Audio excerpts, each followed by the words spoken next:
Makanya Masya Allah ini, anak itu wallahi sebuah hal yang besar. Bagaimana kalau anak kita dilahirkan berkebutuhan khusus? Saya ingin nyampaikan dulu. Tidak ada produk gagal dalam ciptaannya Allah, Ibu. Kalau kita ada mendapati anak ABK, ada anak Down syndrome, cerebral palsy, apapun, saya ingin menegaskan pertama kali, tidak ada produk gagal di atas muka bumi ini. Kalau kita sampai mengatakan ini produk gagal, terus yang nggak gagal siapa? Kalau Allah saja kita katakan gagal. Jadi kalau kita melihat ada anak cacat mental jalan, tidak usah dipincingkan matanya. Tidak usah dipandangi terus, Ibu. Kasihan orang yang sedang kemudian dia membawa kemudian anak-anak semacam itu. Karena terkadang masyarakat kita itu pandangannya itu tajam ngeliatin ketika ada sesuatu yang tidak normal sebagaimana yang dia lihat. Tidak ada yang namanya produk gagal. Simpel aja, saya tidak usah nyebutkan dalil. Kalau ada yang berani mengatakan ini produk gagal, anaknya tidak beres ini. Terus yang nggak gagal siapa kalau bukan Allah itu, kalau nggak yang gagal? Anak-anak yang kemudian berkebutuhan khusus, ketika mereka dititipkan pada rahim kita, kemudian lahir anak, kemudian dia ada yang autis tingkat berat, ada yang Down syndrome yang tidak bisa diajak ngomong, ada yang cerebral palsy yang kemudian tidak bisa normal sebagaimana orang biasa.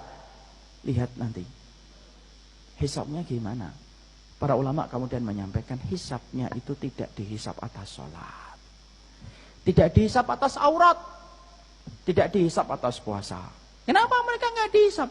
Hisab itu bagi orang yang berakal, Ibu.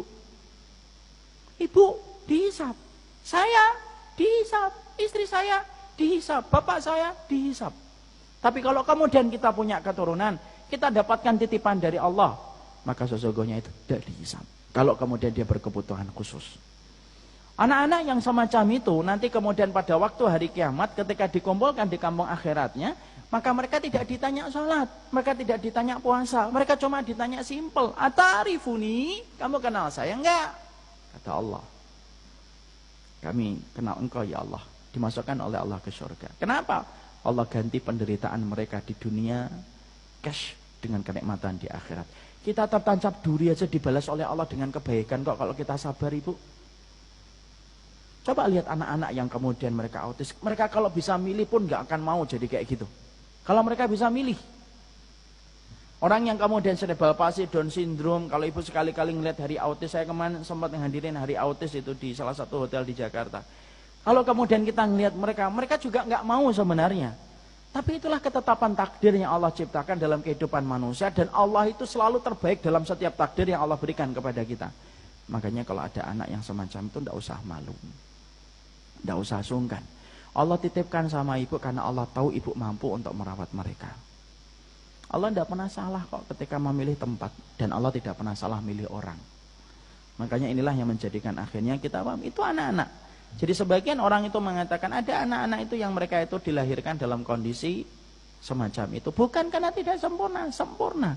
Hanya saja kesempurnaan mereka itu tidak dipahami oleh kasat mata kita karena keterbatasan akal kita ketika tidak bisa menjangkau ilmunya Allah yang maha luas.